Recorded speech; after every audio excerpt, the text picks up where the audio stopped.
Amém. Temos mais uma vez a alegria, a honra de ter conosco o pastor Haroldo, o pastor Arlene. Obrigado, amados, por estarem conosco. E pastor Arlene, por favor, queremos ouvir agora, receber de Deus, através da sua vida, a palavra nessa noite. Aleluia!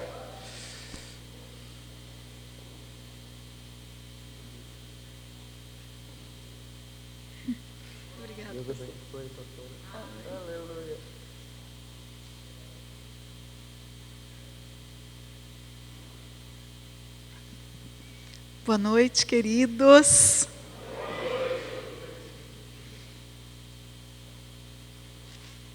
Então, é muito bom estar aqui com vocês. E quero dizer para vocês que eu estou aqui na completa dependência do Senhor. Porque eu, assim, de forma natural, eu preferia estar ouvindo. Mas eu gosto de obedecer ao Senhor, né? E quando eu fui convidada, então eu perguntei para o Espírito Santo: e aí, Espírito Santo, o que você quer que eu fale? E ele colocou uma mensagem no meu coração. Só que o meu computador aqui está rodando e e não está indo. Vamos esperar um pouquinho.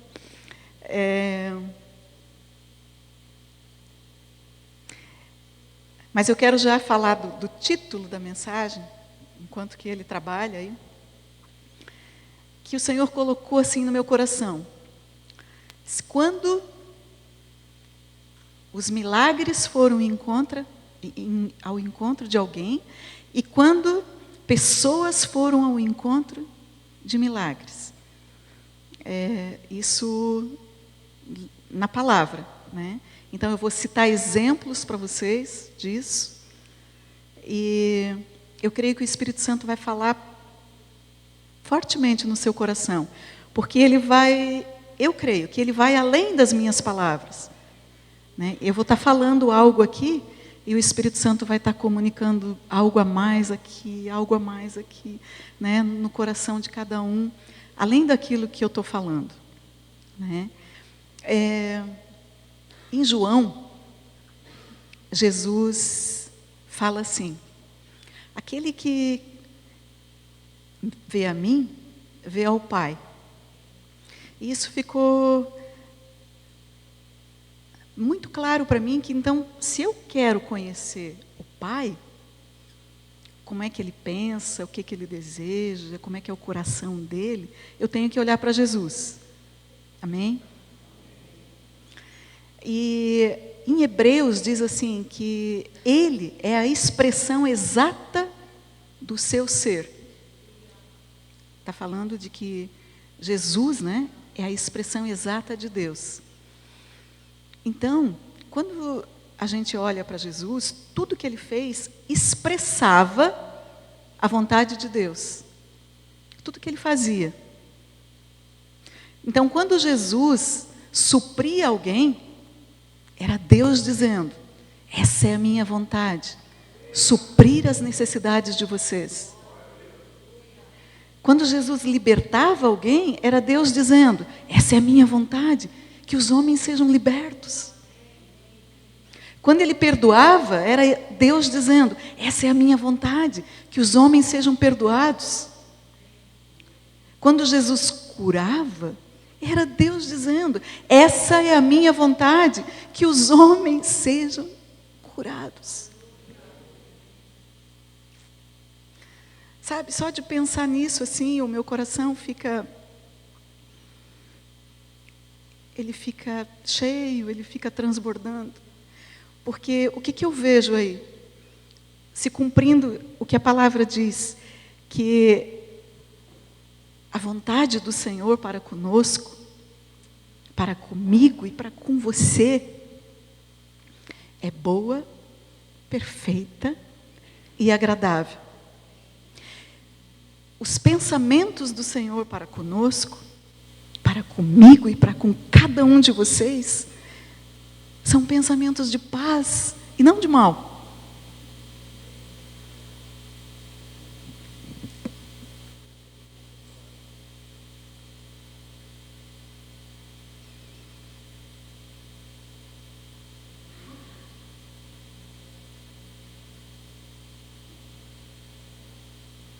Já está funcionando, já vai.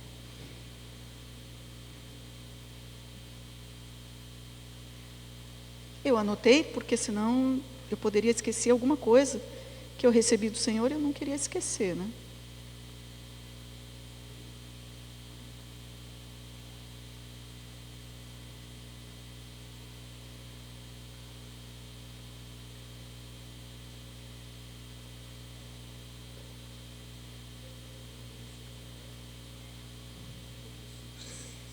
Não, aqui assim eu consigo. Uhum.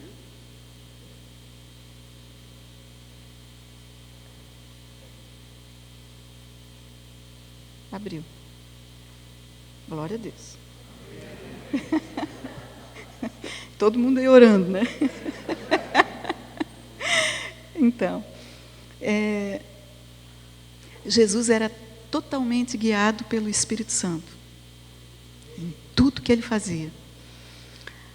Jesus era um homem limitado ao tempo e ao espaço. Ele era um homem, mas ele era guiado pelo Espírito Santo. E vocês vão ver, depois eu vou citar algumas coisas que você vai ver que maravilha ser guiado pelo Espírito Santo. Eu quero ser guiada. Às vezes eu sou um pouquinho cabeça dura, mas eu digo, Senhor, mexe comigo, mexe com as minhas estruturas, porque é maravilhoso ser guiado pelo Espírito Santo. Né?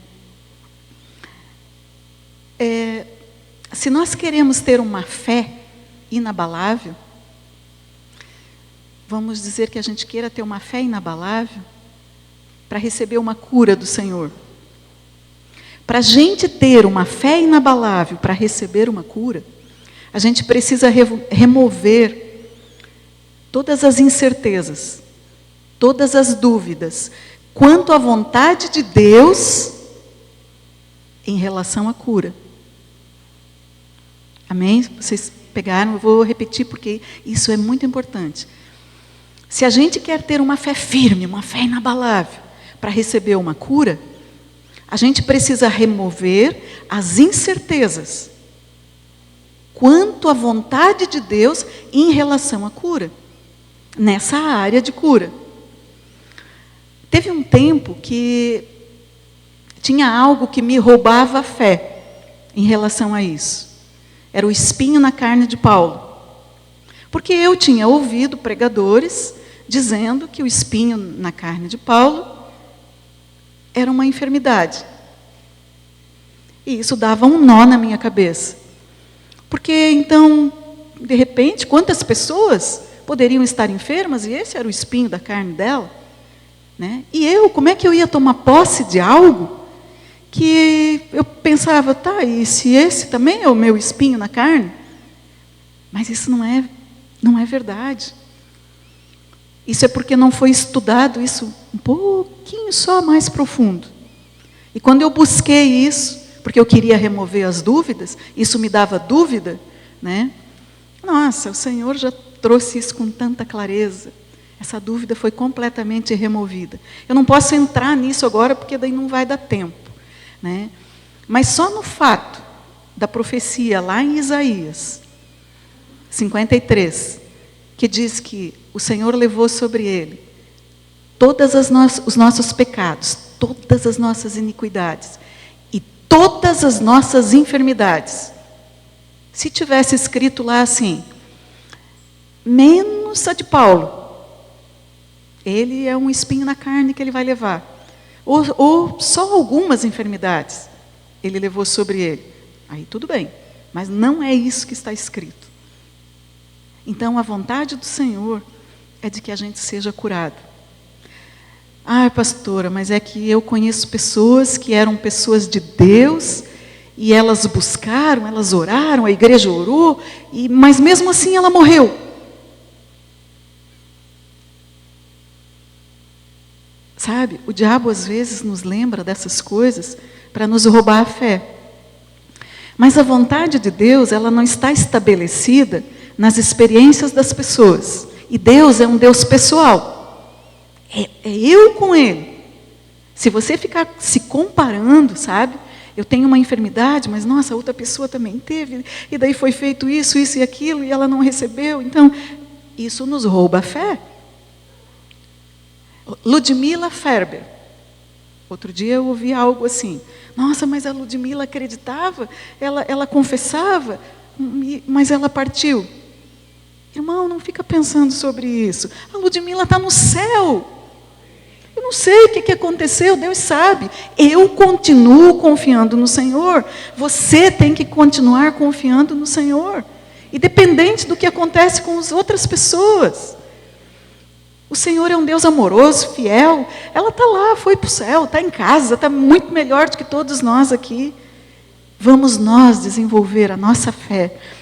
Deus é um Deus pessoal. Então, a gente não deve de olhar para as experiências dos outros, a não ser que ela vai edificar a nossa fé, que vai ajudar. Mas se não ajudar, deixa aquilo com Deus. Bota os teus olhos na palavra. A vontade de Deus está estabelecida na palavra dele, e não na experiência alheia, não na experiência de alguém, e nem nas minhas. Porque eu mesma, já teve coisas assim que eu orei e que eu pensei que eu tinha fé e tal, e não aconteceu.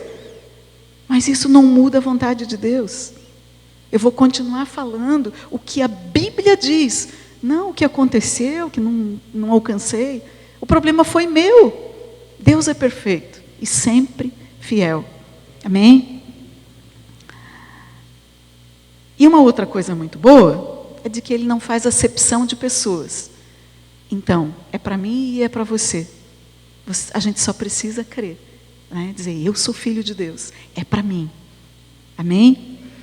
Quero, voltando ao título, né, da mensagem, quando milagres, né, vieram de encontro a pessoas, e quando pessoas foram ao encontro de milagres. Aí quero citar para vocês uns exemplos. Quando milagres foram de encontro a pessoas. Por exemplo, o cego de nascença. Lembra, Jesus estava num certo lugar e tinha um cego de nascença. Ele estava com os discípulos. E aí os discípulos perguntaram para Jesus: Senhor, ele está assim porque ele pecou ou porque os seus pais pecaram? Eu não vou falar nenhuma novidade para vocês, porque vocês conhecem a palavra. Mas eu quero que vocês prestem atenção. Jesus respondeu: nem ele e nem os seus pais. E parafraseando um pouquinho, ele disse: mas agora vai se manifestar a glória de Deus. Jesus cuspiu no chão, fez uma laminha, passou nos olhos dele e disse: vai te lavar no tanque de Siloé. Aquele cego não tinha pedido nada. Jesus fez a graça, se aproximou dele, veio de encontro dele, o milagre veio de encontro àquele homem. Ele foi curado. Esse é um exemplo. O paralítico no tanque de Betesda. Diz que esse homem estava ali, paralítico, e ele estava ali no tanque. Ele já estava paralítico 38 anos. Mas ele não tinha desistido. Ele não tinha perco a esperança de ser curado. E ele estava ali, porque quando o anjo movia as águas, o primeiro que entrasse era curado. Não vou querer falar sobre isso, né, porque não é o foco, mas é só um exemplo. Jesus se aproxima dele e diz: você quer ser curado? E ele argumenta daí: sim, Senhor, mas quando é para mim entrar, alguém já entrou primeiro. E daí Jesus disse: toma o teu leito, levanta-te e vai. Ele foi curado. O milagre veio de encontro a ele. Ele não pediu nada, eu acho que ele nem conhecia Jesus. Como é bom isso, né? Quando a graça vem ao nosso encontro, o milagre vem ao nosso encontro. A sunamita. Irmãos, eu queria pedir uma coisa para vocês. Quando vocês tiverem um tempinho, leiam essa história, bem curta, mas leiam de novo. Eu vou falar sobre ela, mas leia de novo. Essa história traz tantas lições para a nossa vida. Cada vez que eu penso nela, eu fico emocionada, mexe tanto com as minhas estruturas, porque a postura dessa pessoa, ela ensina demais. ela me confronta demais. E eu acredito que ela vai te confrontar. Presta atenção. A sunamita, ela vivia no tempo do profeta Eliseu. E o nome dela não é sunamita. Como é que diz para quem mora em Timbó?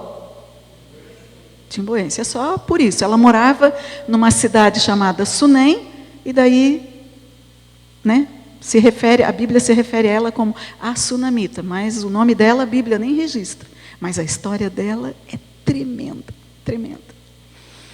Então ela vivia no tempo do profeta Eliseu, e o profeta Eliseu, exercendo o ministério dele, ele passava por essa cidade e essa mulher chamava ele e dava sempre uma refeição para ele. Mas não se contentando com isso, ela disse para o marido dela assim: amor, vamos fazer uma kitnet, um quarto lá em cima no terraço, para que quando o homem de Deus passe por aqui, além de a gente dar uma refeição para ele possa descansar um pouquinho e depois seguir. E o marido dela é muito parecido com o meu marido. Sério. Ele era um homem generoso e aceitava as coisas que a mulher sugeria, né?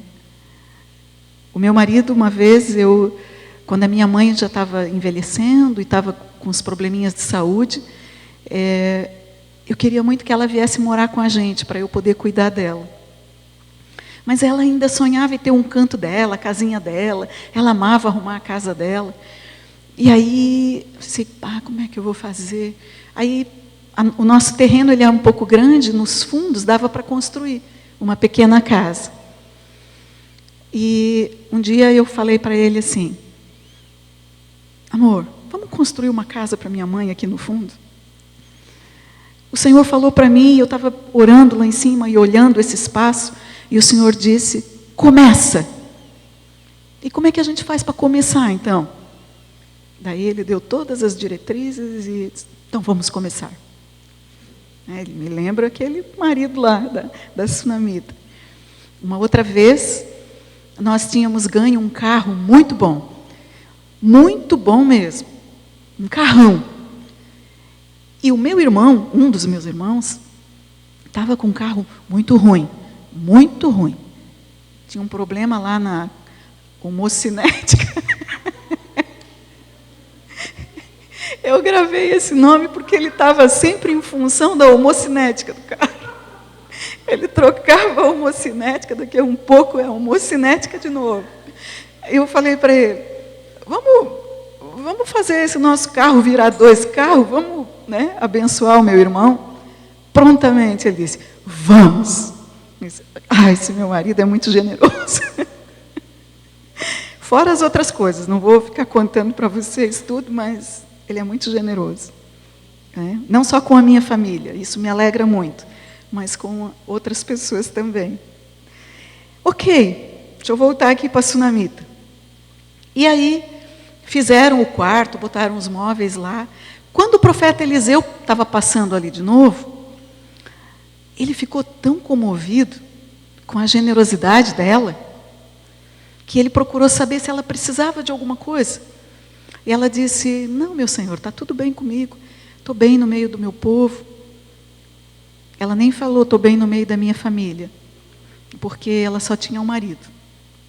E o profeta Eliseu descobriu, então, que ela não tinha filhos. E naquela época, era muito importante uma mulher ter filhos. Era honra demais, era tudo que se queria, né, ter filhos. Aí, ele falou para ela assim: dentro de 1 ano, você vai ter um filho nos braços. Ele liberou essa palavra sobre a vida dela. E ela argumenta, ela diz: não, meu Senhor, não faz isso, não mente para mim. Eu já estou conformada, estou aqui parafraseando, tá? Eu já estou conformada com isso. Já está tudo bem para mim, sabe? Não cria expectativas falsas no meu coração. Mas, quando deu 1 ano, ela estava com um filho nos braços. O milagre veio de encontro a ela. E eu queria dizer uma coisa para vocês, presta atenção. É muito perigoso ser generoso. O milagre pode vir ao teu encontro. Você pode encontrar Deus no meio da generosidade. Isso eu tenho aprendido, irmãos, ao longo dos anos. Muitas vezes eu tenho encontrado o Senhor no meio da generosidade. Tenho visto isso na vida de pessoas, na minha vida. Por isso que eu posso dizer para vocês, se vocês estão, de repente, esperando alguma coisa, assim, gostariam de alguma coisa, cuidado com a generosidade, é perigoso. Amém? Eu vou falar mais um pouquinho da Sunamita, mais para frente. Porque a Sunamita, ela viveu as duas situações. Teve um momento que o milagre veio de encontro a ela, e num outro momento, ela foi ao encontro de um milagre. Mas isso eu falo um pouquinho mais à frente. Agora vamos falar da viúva de Naim. Jesus, com os discípulos, foi para essa cidade de Naim. E diz que, quando ele estava entrando nas portas da cidade, estava saindo um enterro do filho de uma viúva. Quando eu penso, irmãos, eu acho isso tão lindo. Nos portões da cidade, a morte e a vida se encontram. Nos portões, a morte e a vida se encontram. Se aquela mulher ela era viúva, significa que ela já tinha feito o caminho do cemitério uma vez, enterrando o marido dela. E agora, ela estava fazendo o caminho do cemitério pela segunda vez, para enterrar o seu único filho. E eu não consigo imaginar a dor dela. Eu acho que as mulheres entendem sobre isso. As mães. Nenhuma mãe foi feita para enterrar seus filhos. Isso não é natural. E aquela mulher estava ali, chorando. Ela não pediu nada. Mas Jesus se aproxima dela, se compadece dela, guiado pelo Espírito Santo, porque lembra? Ele era um homem, mas ele era guiado pelo Espírito Santo em tudo. Ele se aproxima dela e diz: mulher, não chores. E aí ele toca o moço que estava morto, ressuscita ele e restitui ele à sua mãe. O milagre veio de encontro àquela viúva. Ela não pediu nada.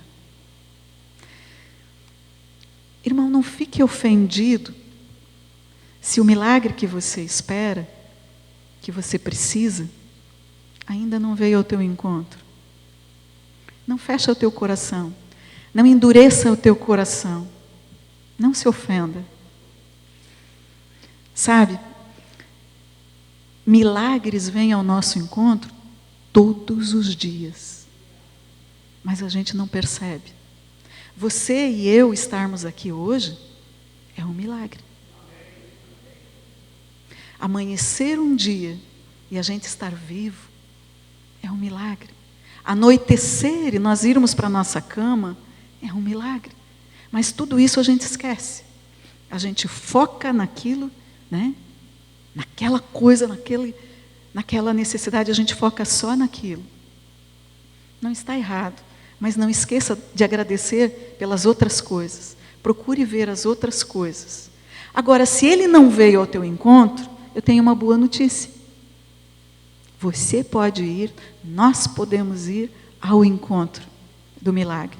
Agora a gente vai ver uns exemplos de pessoas que foram ao encontro do seu milagre.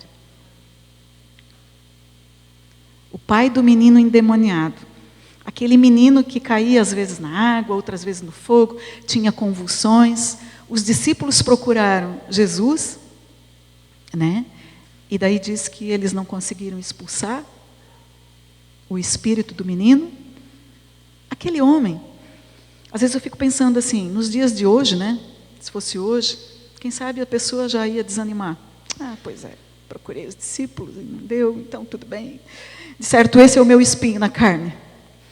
Mas aquele homem não se contentou. Ele se aproxima de Jesus, assim que ele vê Jesus, ele se aproxima, ele se ajoelha e ele diz: Senhor, tem misericórdia, meu filho sofre muito, né? E fala ali para o Senhor, ele clama por misericórdia, e o Senhor se compadece, e o Senhor expulsa o espírito maligno do filho dele. O filho dele fica livre, né? A atitude de fé daquele homem trouxe para ele o milagre. Amém? Vamos ver mais um exemplo? A mulher cananeia, a mãe da menina endemoniada, né? Aquela que o Senhor diz assim, o pão é para os filhos. O Senhor estava provando a fé dela. Será que se fosse eu, ou alguns de nós aqui, né, que ouvisse assim, isso, essa prova ali de, olha, o pão é para os filhos. Aí você lembra o que ela respondeu? Senhor, mas as migalhas que caem da mesa dos seus donos, os cachorrinhos comem dessas migalhas. E Jesus se admirou da fé dela, da humildade dela. E a filha dela foi liberta. Ela não ficou constrangida, ofendida. Ela recebeu o milagre dela, porque ela foi humilde, porque ela persistiu, né? Mais um exemplo. O paralítico e os 4 amigos que subiram no telhado. Era Cafarnaum, né? Diz que a casa estava lotada, apinhada de gente.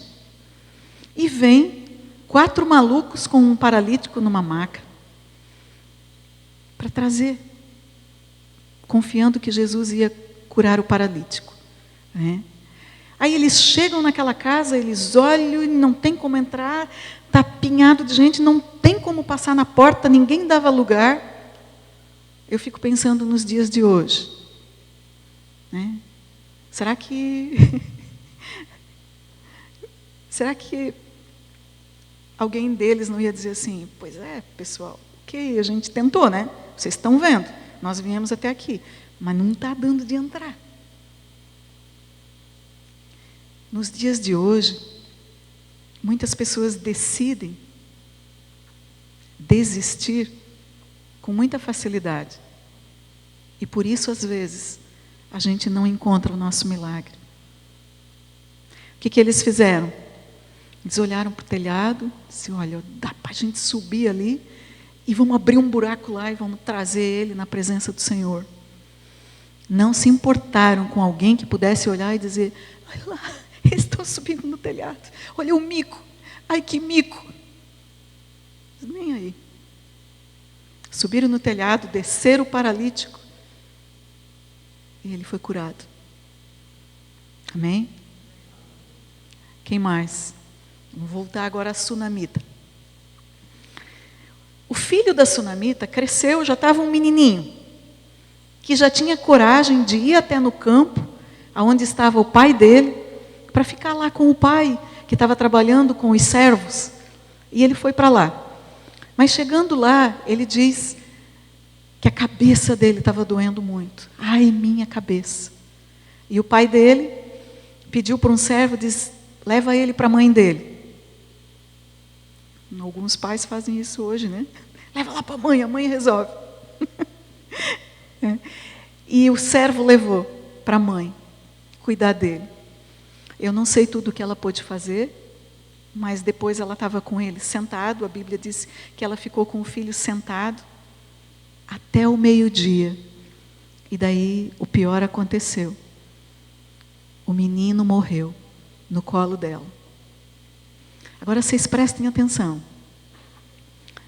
Essa mulher não fez um escândalo, não gritou, não chamou o marido, não chamou o vizinho.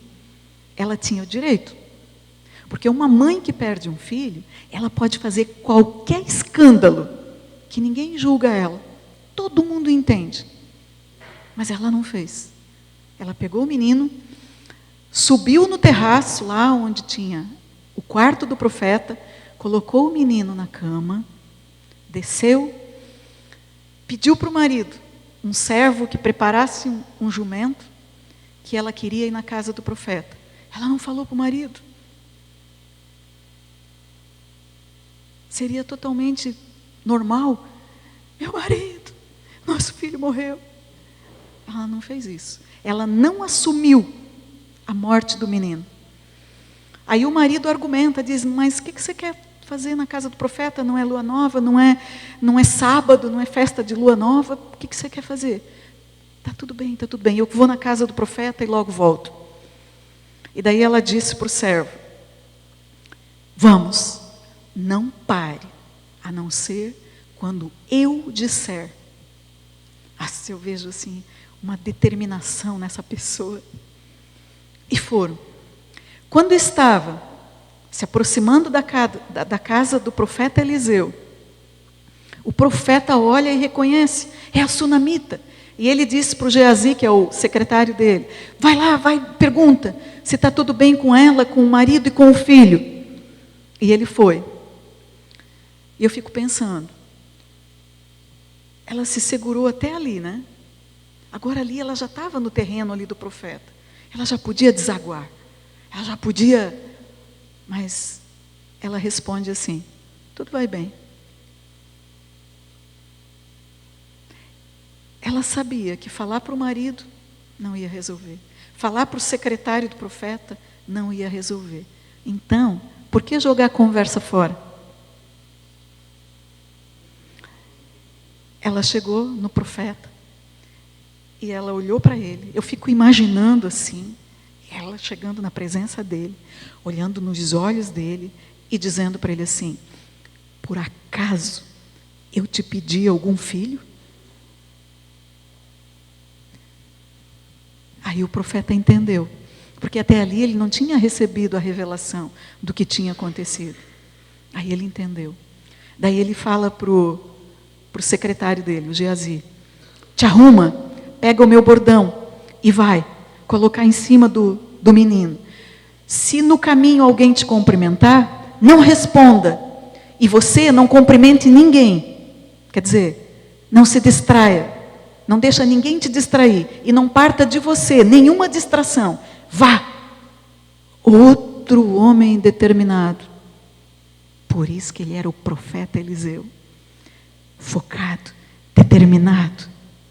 Mas ele não contava que aquele dia tinha uma mulher mais determinada do que ele. Ela olha para ele e ela diz assim, tão certo como Deus vive e tão certo como você vive, eu não saio daqui sem que você vá lá no meu filho. E ele, tá bom? E foi.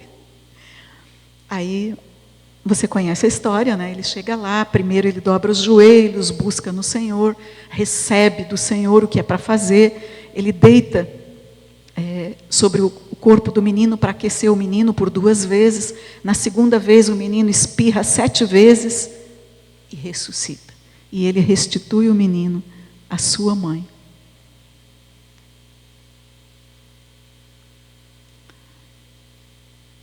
A atitude de fé dela trouxe um milagre. Um milagre de trazer à vida um menino que estava morto. Por isso que eu queria que vocês lessem essa história de novo quando chegar em casa, porque ela nos ensina demais. Ela não ensina só mulheres, ela ensina os homens também, porque é uma postura, né? Amém? Então,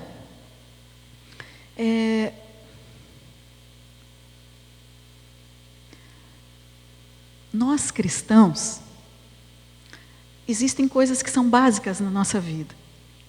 Orar, jejuar, ler a palavra, estudar a palavra, para renovar a nossa mente. Porque a Bíblia diz que é para a gente ser transformado, né, pela renovação da nossa mente. E isso só se faz com a palavra de Deus. Né? Devemos de ter um coração perdoador, sempre com o coração limpo. Né? O cristão tem um estilo de vida. O que mais? Nós devemos de confessar a palavra. E a nossa confissão, ela tem que estar alinhada com a nossa oração. Isso é muito importante. Nós perdemos coisas porque às vezes nós oramos algo e quando saímos da oração, falamos o contrário. E isso não pode funcionar assim. Com Deus não funciona assim. Nós temos que alinhar a nossa fala com a nossa oração quando não estamos orando. Por exemplo, vamos dizer que eu estou no meu momento de oração e eu estou buscando um milagre do Senhor, né? Estou orando por algo. Senhor, Tu conhece, Tu sabe, eu sei que Tu és poderoso, Tu diz que eu devo fazer conhecidas diante de Ti as minhas orações, as minhas súplicas, e eu estou fazendo isso agora, e eu sei que Tu és um Deus todo-poderoso, e eu acredito em Ti, e a Tua palavra também diz que eu devo render ações de graça, e eu rendo ações de graça, e tal, e você faz a sua oração, e declara, e louva, e adora, e daí você sai, né? Aí você encontra um irmão, uma irmã, e aquela pessoa te pergunta assim: ah, irmã, e aquele problema, como é que está? Como vão as coisas? E daí você responde: ah, minha irmã, tá difícil. Ah, eu estou tão cansado com isso. Já faz tanto tempo, eu tenho buscado, eu tenho jejuado, eu tenho orado. Mas vamos continuar orando, né? Ora por mim, continua orando. Nós jogamos a nossa oração fora. As nossas palavras têm que estar alinhadas com a nossa oração. Nós temos que falar o que Deus fala. E a outra coisa que eu quero ressaltar aqui, que é muito importante, é o nosso pensamento.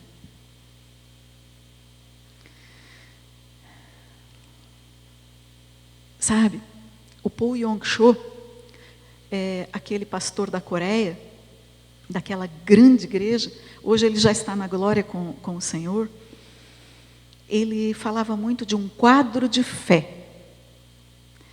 Ele ensinava muito o povo dele sobre isso, de fazer um quadro de fé. De oração,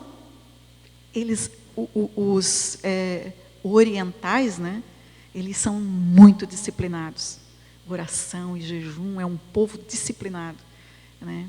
Então esse não era o problema. Mas ele ensinava o povo a fazer um quadro de fé. E ele conta um testemunho que eu quero compartilhar com vocês, talvez alguns já ouviram, né, esse testemunho, ou já leram. Ele disse que uma mulher chegou no gabinete dele e falou: pastor, a minha filha virou uma prostituta, uma mulher promíscua, eu não sei mais o que fazer. Ela envergonha a nossa família, porque ela sai com os amigos do meu marido, ela sai com os amigos dos meus filhos. Eu não sei mais o que fazer. E ela estava muito magoada, muito ferida com aquilo, sofrendo com aquilo. Daí o pastor Cho falou para ela assim: irmã, imagine a cruz de Cristo. O que significa essa cruz? O que Jesus falou: está consumado. O que essa cruz representa? E agora imagine a sua filha, uma moça pura, uma moça cheia do Espírito Santo, na igreja, louvando a Deus, servindo a Deus. E ela olhou para ele assim: ah, pastor, Eu não consigo imaginar isso. A minha filha é uma mulher, se tornou uma mulher muito promíscua. A gente já mandou ela embora várias vezes, daí ela volta e ela diz que ela vai mudar e ela cai toda a vida de novo. Aí ele disse: irmã, vamos orar então um pouquinho e pedir para o Espírito Santo te ajudar a formar um quadro de fé da sua filha transformada. E daí ele orou com ela, e foi, e ministrou, e foi. Daqui a pouco ela fala assim: pastor, eu estou conseguindo ver, eu estou conseguindo ver. Com um semblante já diferente. E daí ele conversa mais um pouco com ela e ela vai embora. Acho que uns 3 meses mais ou menos, aquela mulher volta com uma moça. E aí ele diz: oh, irmã, e quem é essa moça? E ela diz: essa é a minha filha, aquela filha que eu falei para o pastor. Aí ele conta a história. Ela conta a história para ele.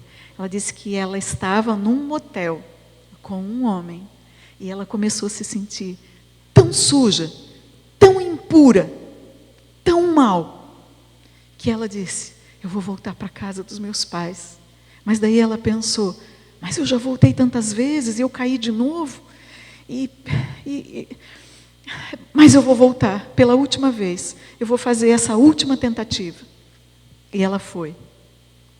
Quando ela encontra com a mãe recebe ela com outro coração, com outra postura. E resumindo, aquela moça se converte e se torna uma grande líder naquela grande igreja. Se a gente for ler a respeito, ou ouvir, né, algumas mensagens do Paul Yong-cho, tem muitos testemunhos. Então, vale a pena confessar e pensar certo. Orar, jejuar, tudo aquilo que faz parte da vida cristã. Mas tem uns detalhes que às vezes nós perdemos, a nossa cura, o nosso milagre, porque a gente fala errado e porque a gente pensa errado. Se eu estou precisando de cura, eu tenho que fazer um quadro de fé, de me ver curada, de me ver cheia de vigor, cheia de vida, curada, cheia de força. Ah, pastora, isso é só pensamento positivo. Não, eu estou falando disso, fazer isso no Senhor. E agradecendo: Senhor, Tu és poderoso para fazer isso.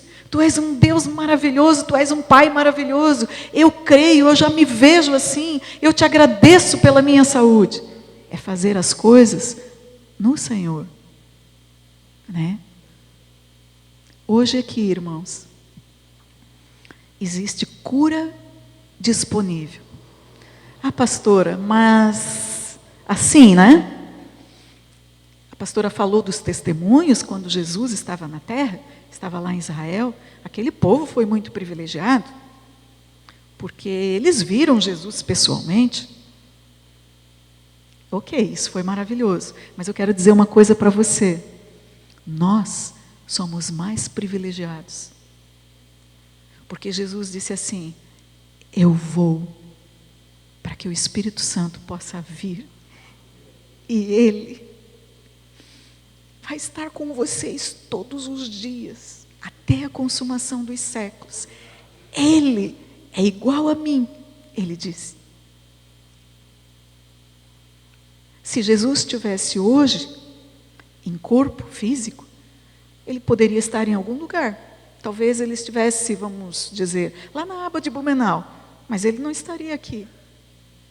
Mas o Espírito Santo, que é igual a Jesus, está aqui, essa noite, está lá em Blumenau, está lá na China, está lá no Japão, está lá na Rússia, está lá na Ucrânia, está em todos os lugares. Nós só precisamos desenvolver a consciência da presença dEle. Irmãos, isso acontece mais com os homens. Mas quando você sai no trânsito, o Espírito Santo está ali com você. E se alguém te dá uma cortada, se alguém faz uma barbeiragem, te lembra, tenha consciência de que Ele está ali. Você não está vendo, mas Ele está ali. Se você estivesse vendo, você agiria da mesma forma? Quantas vezes você fica nervoso, fala um monte de coisa? Será que você visse Ele ali e Ele está? Você agiria da mesma forma? Eu estou dando só um exemplo. Mas diante das provas, né, que se apresentam para nós, das dificuldades, das lutas do dia a dia, se você lembrar, se você tiver consciência da presença de Jesus, da presença do Espírito Santo, ali, com você, você vai agir diferente. Amém? Eu desejo e eu oro para que você tenha essa consciência todos os dias, em todo o tempo, porque foi isso que Jesus disse, e Jesus não mente. Desenvolve a consciência da presença de Deus contigo, por onde quer que você está, quando você está sozinho, quando um homem está sendo tentado a fazer alguma coisa, quando ele está só, lembra disso. Eu não estou só. Deus está aqui. Jesus está aqui. Eu não estou só. Isso vai te ajudar a não ir em frente com a sugestão do diabo. Amém? Eu falei que tem cura disponível essa noite aqui, porque Ele está aqui. Então nós vamos agora orar. A Bíblia diz lá em Tiago: há alguém entre vós doente? Chame os presbíteros, né? E esses vão ungir com óleo, fazer a oração da fé, e o enfermo vai ser curado. Obedecendo essa palavra, o meu filho, quando tinha 8 anos, ele tinha uma doença alérgica, bronquite alérgica, e nós sofremos muito com isso. E quando eu li essa passagem, eu disse: Deus não mente. Há alguém entre vós doente? Isso está falando mais com a igreja, porque está dizendo, há alguém entre vós, não está dizendo, há alguém no mundo doente, embora tenha cura para o mundo, né? A gente pode impor as mãos sobre as pessoas, né? Mas essa parte, eu penso que ela é muito para nós, assim.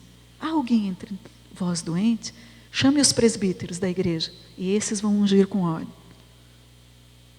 Se você crê nisso, hoje nós vamos orar aqui rapidamente. Você só vai passar a receber essa unção, uma declaração, né, de cura.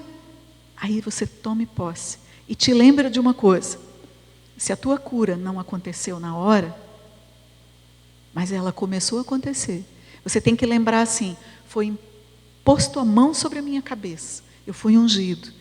O poder curador está agindo na minha vida. E diariamente, louva a Deus por isso. Porque se você pensar assim, o diabo vai jogar para você: ah, mas você não foi curado, está doendo. Aí você vai jogar a sua cura fora. Mas se você disser: diabo, o poder curador do Senhor está agindo no meu corpo, está agindo no meu corpo, o diabo vai embora. E daqui a pouco você vai estar 100% curado. Porque Deus não mente. Amém? Então, eu convido os pastores, o Haroldo também, e nós vamos orar por quem precisa de cura, quem tem alguma situação. E, diante do que eu falei, não vamos ser aquelas pessoas que fiquem preocupadas com o outro, com a sua reputação, o que o outro vai dizer, tipo, ah, mas eu já fui para frente uma vez, Não pense em nada disso, irmão. Pense naquilo que você quer. Pense naquilo que você precisa receber do Senhor. Não te constranja, não te intimide. Sabe? Vamos parar com isso. Vamos ser mais ágeis para para receber aquilo que Deus tem para a gente, aquilo que Jesus conquistou naquela cruz para nós, que custou a vida dele, o sangue dele, custou muita humilhação. Às vezes eu penso assim, que diante de convites, alguns convites que são feitos na igreja, na verdade nós deveríamos sair correndo, mas a gente fica preocupado com a nossa reputação. Ai, o que o outro vai dizer? Não importa, o outro vai continuar vivendo a vida dele, ele não está nem aí com você. O que importa é você e Deus. Amém?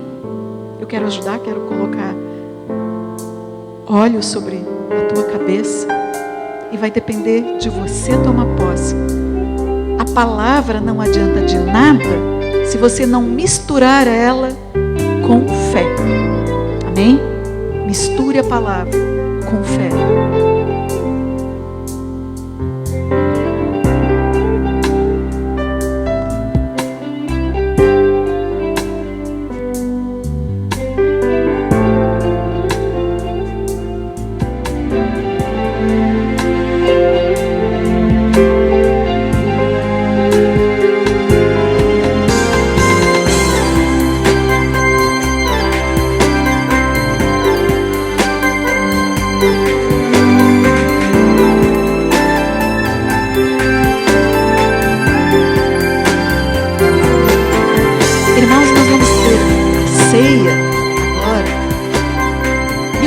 Lembrar de uma coisa. Agora, alguém também pode receber a cura. Talvez você que não veio, talvez você nem lembrou de alguma coisa que você tem, porque ela não te incomoda constantemente. Mas se você lembrar, lembrei, eu tenho tal coisa. Durante a ceia, o Haroldo vai estar explicando sobre o corpo e o sangue de Jesus.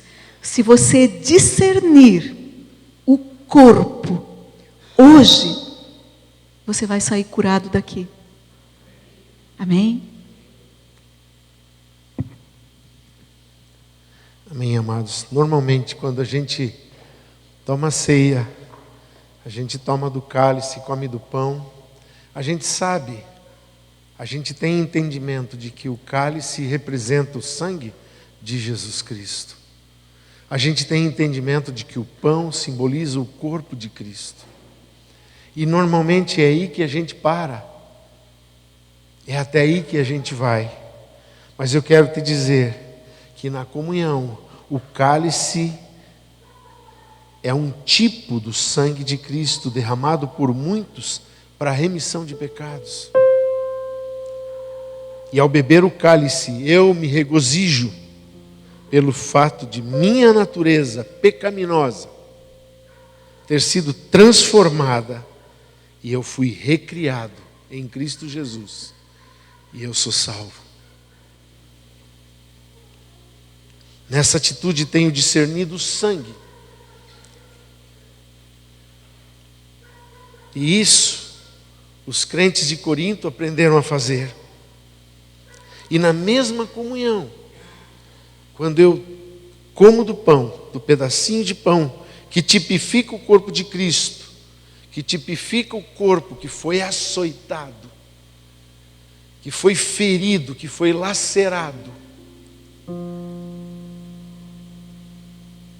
E nessas feridas, por essas feridas eu fui curado. O apóstolo Paulo diz que ele levou sobre si na cruz os nossos pecados, para que nós fôssemos feitos justiça de Deus. E ele completa esse versículo dizendo: e pelas suas pisaduras fomos sarados. Ao comer do pão eu me regozijo pelo fato de que o corpo enfermo e fraco, o meu, foi transformado, que se tem tornado ossos dos ossos e carne da carne de Cristo, do corpo de Cristo, porque eu sou corpo de Cristo. E a vida de Jesus se manifesta no meu corpo mortal. Que a enfermidade não tem mais autoridade sobre mim, e que em Cristo eu estou curado. nessa atitude, tenho realmente discernido o corpo.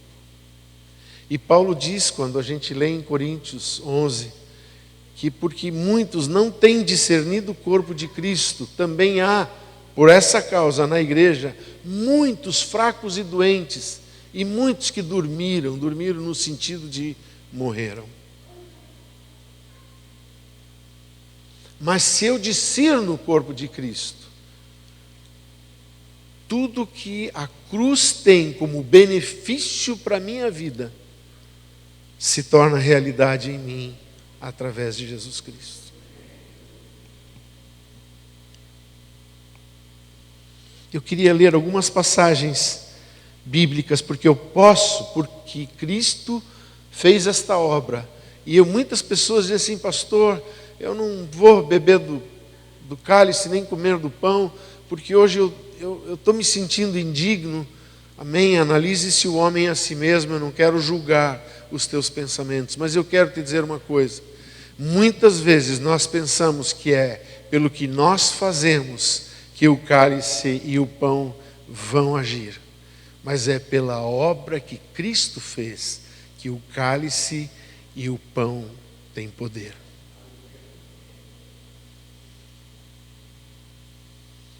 Eu quero ler 3 passagens pelo menos, aonde fala de cura na cruz. Diz assim, Isaías 53, 4, 5, diz assim, certamente Ele tomou sobre si as nossas enfermidades e as nossas dores, levou sobre si, e nós o reputávamos por aflito, ferido de Deus e oprimido. Mas Ele foi traspassado pelas nossas transgressões e moído pelas nossas iniquidades. O castigo que nos traz a paz estava sobre Ele. E Ele termina dizendo mais uma vez, e pelas suas pisaduras fomos sarados. O profeta começa falando de cura e sela o versículo seguinte com a cura. Davi, que conhecia muito bem a obra da cruz, porque ele foi o profeta messiânico, ele profetizou sobre Jesus também. Ele profetiza no Salmo 103, eu vou ler alguns versículos, 1 até o 3, ele diz assim, bendize a minha alma ao Senhor, isso virou canção, pastor Lucas Bueno colocou isso em canção. Bendize a minha alma ao Senhor e tudo o que há em mim, bendiga o seu santo nome. Veja, o nosso corpo é para a glória de Deus, lembram da mensagem? E aquele cego, foi ele ou seus pais que pecaram? Ele está assim para que nele se manifeste a glória de Deus. A doença não vai glorificar a Deus, mas a sua cura vai glorificar a Deus. Mas ele continua, não é só tudo que há em mim, bendiga o seu santo nome. E ele repete, bendiga a minha alma ao Senhor. E daí ele fala algo para nós não esquecermos. E ele diz, não te esqueças de nenhum só dos seus benefícios. E ele fala 2 benefícios a seguir no Salmo. Ele diz, é Ele quem perdoa as tuas iniquidades, minha alma. E é Ele quem sara todas as tuas enfermidades. 1 Pedro 2, 24, eu já citei aqui, mas quero ler de novo. Carregando Ele mesmo em seu corpo sobre o madeiro os nossos pecados, para que nós, mortos para os pecados, vivamos para a justiça, por suas chagas fostes sarados. Se nós cremos, eu quero falar algo para você que eu ouvi e anotei aqui há muitos anos atrás. Se nós cremos, então vivamos simplesmente de acordo com a palavra que cremos. Amém? Eu gostaria de pedir que os irmãos que vão distribuir a ceia viessem aqui.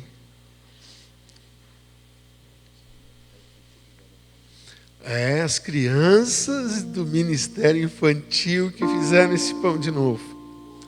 Aleluia, tão maravilhoso. Eu queria te convidar a ficar de pé. Eu quero que você pense agora. E eu creio que o diabo sempre vem no ouvido de alguém e diz assim, mas você não pode, você não merece. Lembra, você pensou isso, você fez aquilo essa semana. E eu quero te dizer algo, amado. Deixa o Espírito Santo te convencer. E deixa o Senhor lavar o teu coração. Porque eu tenho certeza que o diabo não quer que você participe da ceia. Porque ele sabe o poder que há no corpo de Cristo, o poder que há no sangue derramado. Então neste momento eu quero orar com você. Eu quero que você diga comigo assim: Senhor Jesus, eu sei que eu pequei. Pequei com pensamentos, sentimentos, com emoções, com prazeres. Mas eu quero te pedir perdão. Senhor, perdoa-me pelas minhas fraquezas. Mas eu quero ser lavado no teu sangue. Eu quero receber os benefícios da cruz sobre a minha vida. Eu quero ser tocado pelo teu poder, pelo teu Espírito. E quando eu beber do cálice, e quando eu comer do pão, eu creio que o efeito glorioso do sacrifício da tua cruz virá sobre mim, me lavará. Eu serei santificado, purificado, eu serei curado para a glória do teu nome.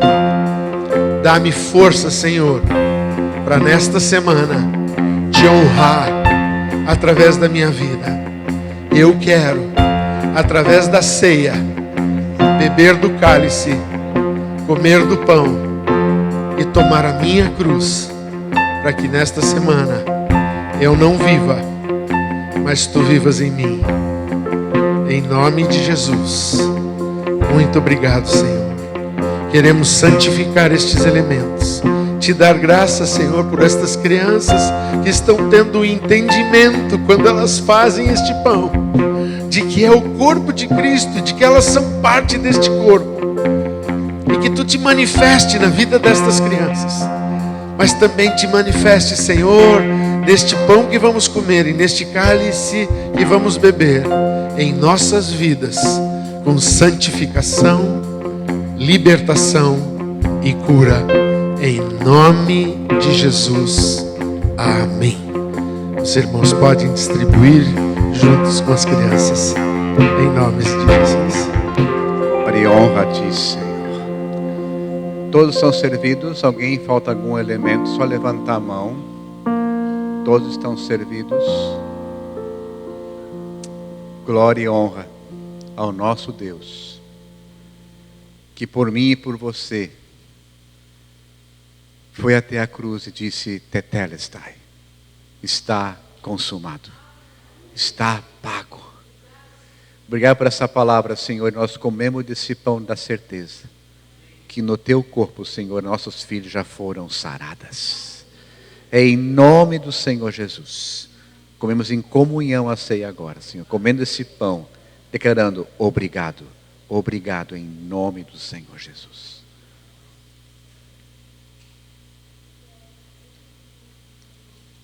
O sangue do Senhor Jesus nos purifica de todo o pecado. Não há acusação contra os eleitos do Senhor, diz a palavra em Romanos 8. Porque o sangue do Senhor, ou no sangue do Senhor, fomos feitos justiça de Deus. Nós somos justiça de Deus em Cristo Jesus. Bebemos desse cálice, te louvando, porque somos tua justiça, em nome de Jesus. Aleluia. Aleluia. Obrigado, Senhor. Obrigado, Senhor, por esse presente, a graça que nos envolve aqui agora, Pai. E obrigado, Senhor, porque podemos agora te honrar com nossos dízimos e ofertas. Obrigado, Senhor, porque tua palavra diz em Provérbios 13 que te honramos quando trazemos à tua casa nossas primícias e nossas ofertas. Continuamos adorando agora, Senhor, ao trazer aqui ao altar um pouquinho do que tu nos deste, em nome do Senhor Jesus. Amados, envelope verde, quem quer pegar aqui do lado, pode acender a luz, por favor, Fernando. Nós ainda estamos para comprar o monitor do computador que nós ganhamos da convenção da igreja. Então, se você quer nos abençoar, dando uma oferta para a compra disso, está aqui no envelope verde. Missões, O que entrar no envelope de missões vai para a nossa Secretaria de Missões, está lá também o envelope. E dízimos você pode fazer aqui. Então, quando adoramos o Senhor, você pode trazer seu dízimo e sua oferta em nome de Jesus.